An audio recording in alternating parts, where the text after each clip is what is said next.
ni Kapitan View. O may laban na magaganap dito sa may bandang ibaba.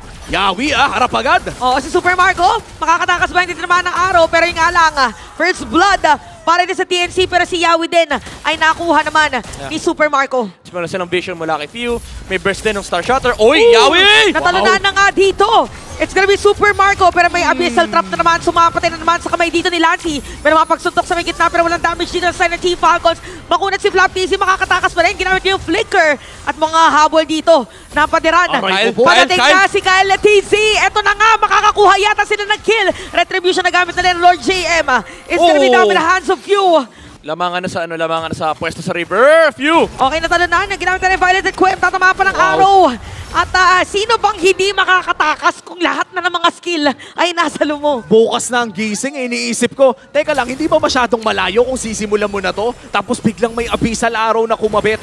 At parang ganun lang, 4v5 na agad yung laban para sa turtle na to. At napakadaming abyssal traps na nakatambay dito. Kaya naman gagamitin na rin ang Glorious Pathway, half HP on the turtle. Si Flap TC naman nandito sa harap, pero kaysado pa rin mapupunta.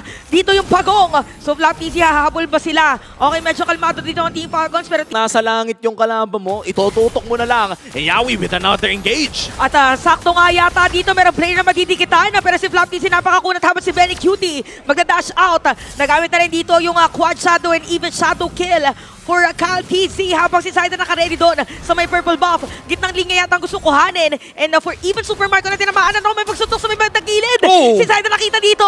Zyda and even Pandora's connection or Kyle TC, I think ginamit niya yung retribution niya doon pero Yawi walang nahanap. Dalawang tinamaan dito para sa sundok ni Pandora habang si Zyda ginamit agad yung electrifying beats sa Glorious Pathway naman para kay Lord JM. Ang sakit ng mga kaltok dito ni Flap TC. Grabe, Pando! At na natin dito, Yawi is down. Sabay pwede na mag-lord ang Team Falcons. Pwesto, ang mga players ng... ay, tinamaan na nga. Okay, nag-flicker in. Dito si Yawi para pwede yatang targetin. Hahabulin ni Flap TZ.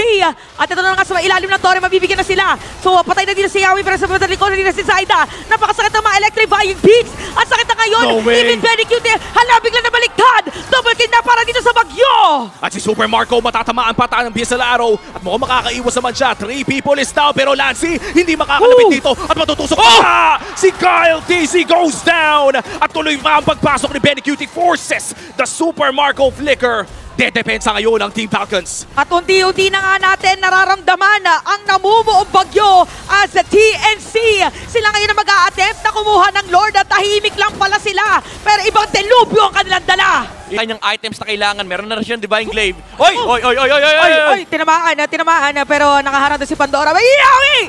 Naramdaman niya pero sasalubungin siya dito ni Pandora. Glorious Pato din. Para ito kay Lord JM, nakaabang si Kyle TC. Ginamit dito yung Winter Crown. At si Lancy buhay pa rin. Habang si Kyle TC shadow out.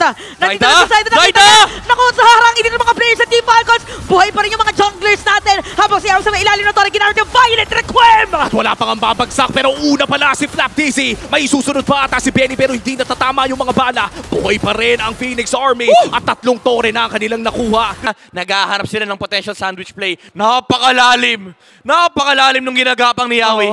Panagkamali siya dito ng silip sa may mid. Baka siya pa yung madali. Ay pero, teka, yung makakasalubong niya, si Super Marco, tsaka si Pandora. Ay, nakakonsil, nakita yata siya. Nakita. Talo na nga dito si Kyle TC sa may direction ng Glorious Pathway. Kyle TC is down. Sakto sa kamay ni Zyda, pero susunod ngayon si Pandora. Pero naatras niya ng mga players ng Team Falcons. Ginamit yung Winter Crown. Super Marco is down. At tatalon pa nga dito si Yawi para malaking exclamation point. Pero may Winter Crown sa may ilalim ng torre. Lancy ang mabibigyan. So 2 players down sa side ng Team Falcons. Isa naman para sa side ng TNC. Masyado atang napalalim si Lancy pero okay lang yun. Dalawang crucial na miyembro ang nakuha sa side ng Team Falcons.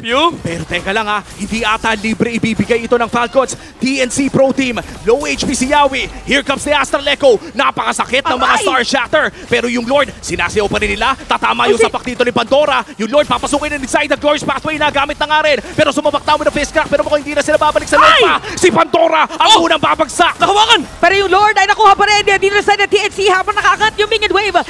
May flicker na si Yawi. May Lord sa taas. This is an evolved Lord. Napakahirap po nitong i-clear kung papapasukin mo ng iyong base. Pandora with a conceal. Kyle TC, si Zaida nahanap! Ay! Doon sa may badalikod, napatay na nga si Zaida. Ginamit na yung Astral Echo. So, dedepensa ngayon ng Team Falcons. Habang gusto naman umabate dito ng TNC. Pero aatras muna sila ngayon. Yung Lord sa may gitna, sa may taas, ay nandoon na. Habang pinipigilan ni Few, hindi tatama yung mga Sargo. So, extended pa rin yung laban natin. Ayun na naman. Naka-start yung slow push siya. Oh, ayun na naman din sa may... Parang napanood ko na to kanina. Oh, deja vu. Oo, mukhang tingnan natin no, kung makakaamoy na ba ang Team Falcons dito. Few, looking for the check push. Kanina nakita natin nung Game 1 ay may instincts talaga. Pero mukhang safer ang kanyang gagawin. Si Marco? Yawi ngayon ang naipit. Pero spatial migration is available. Ginamit na rin dito yung Astral Echo. Masuslow down ng ilang mga players. Ito na si Flop TZ.